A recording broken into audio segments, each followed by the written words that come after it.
joined by Danica Patrick, driver of the number 7 GoDaddy.com Chevrolet in the NASCAR Nationwide Series, and the number 10 GoDaddy Chevrolet in the NASCAR Sprint Cup Series. Obviously, another busy weekend for you. Talk a little bit about practice this morning in Atlanta.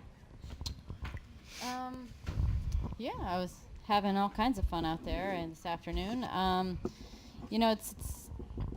I felt really loose the whole time, so it wasn't until the very last run that we did that I feel like we tightened it up enough to be able to be a little bit more aggressive on the throttle. For me, that's always the issue coming to a new track and a new car, which is every time I drive the Cup car right now.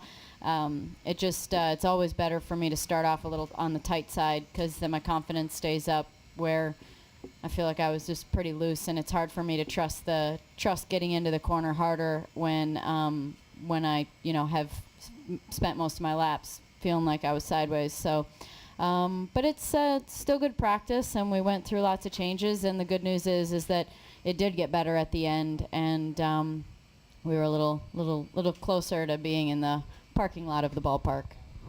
All right, we'll go ahead and opening up for questioning. Okay, we'll start with Bob.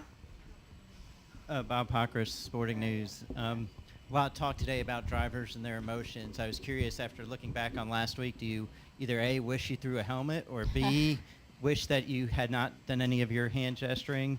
And do you feel like gesturing is fine when you're angry?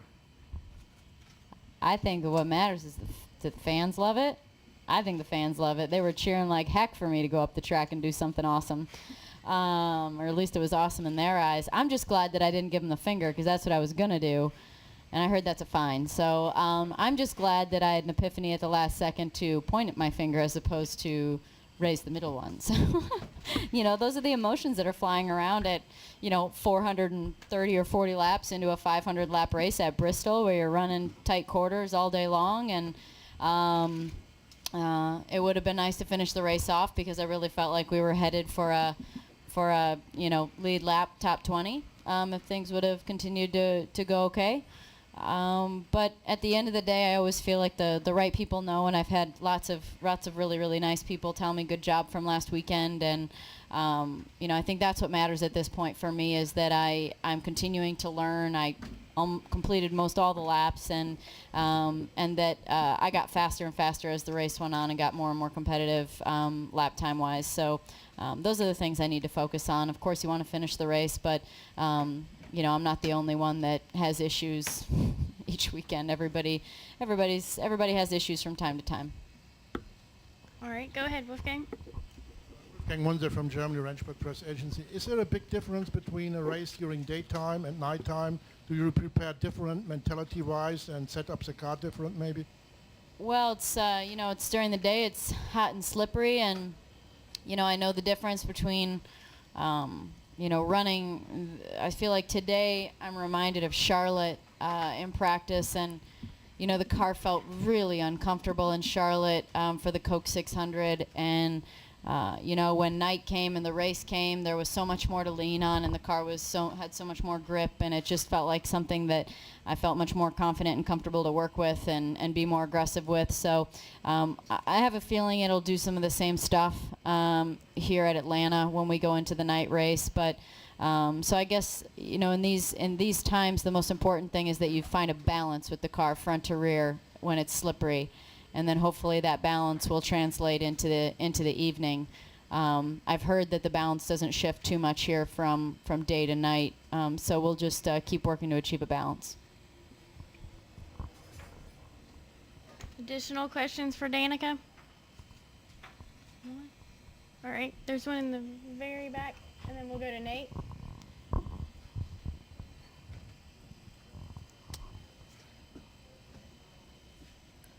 Why don't you go ahead, Nate? Go Okay, ahead, Nate. I can go, right? Yeah. Nate Ryan, USA Today.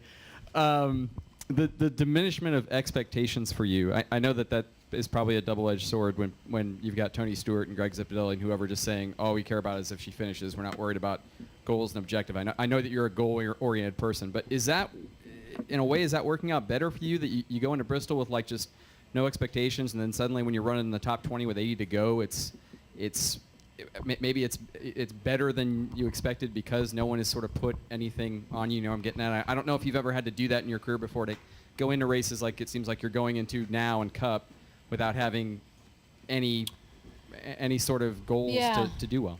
I think in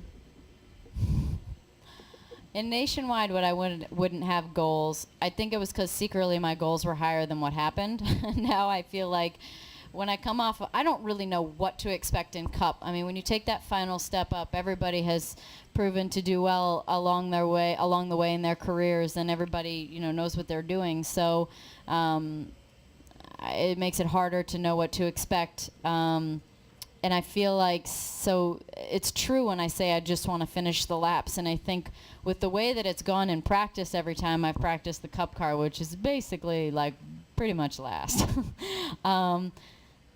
it's nice and refreshing in the race when things come around and I get faster and you pass cars and you move up and you feel like you're getting the hang of it. So I'm happy to continue just hoping to finish all the laps. And, again, this was another challenging practice for me out there. And, all I can do is, hope that it goes better in the race. But at the end of the day, as I've said, many times, the most important thing for me is to get a feel for how these races go and how they evolve and move and how the track changes. And that's part of the reason why Tony picked some of these races. If you haven't noticed, I mean, he picks like longer races. He said he wanted to pick races where it transitioned from day to night and things like that, so I could get a feel for how the track changes and what I need to do. And, I definitely came off of Bristol last weekend saying that when I go back next time, I don't want to start so free because it gets looser as the night goes on. So those are the important things for me to learn at this point in time. And I think it's going to take more time for me to know, to set an expectation level for myself. I just need more time and more races. All right, go ahead.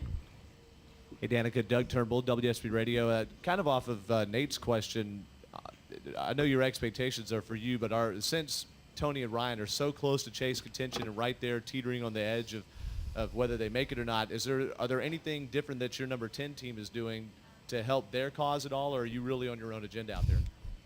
I don't really know if there's much I can do to help them. I hope to just not distract them in any way and take anything away from their programs to help them achieve everything that they want and can achieve. So, yeah, I don't know if I'm really very helpful at this point in time, but I think that I'm very honored that they're willing to run me in the limited schedule that I'm running to get practice at these tough tracks, and all I can do is hope that I don't affect anything that they're trying to achieve out there, and try and be a good teammate. And for sure, I'll there's always a high likelihood in these long races to go a lap down. I was damn stunned. I was on the lead lap at Bristol with 440 laps in. But if they come around, which I'm sure at some point they will here at Atlanta, I mean, I'll be helpful like a teammate should be.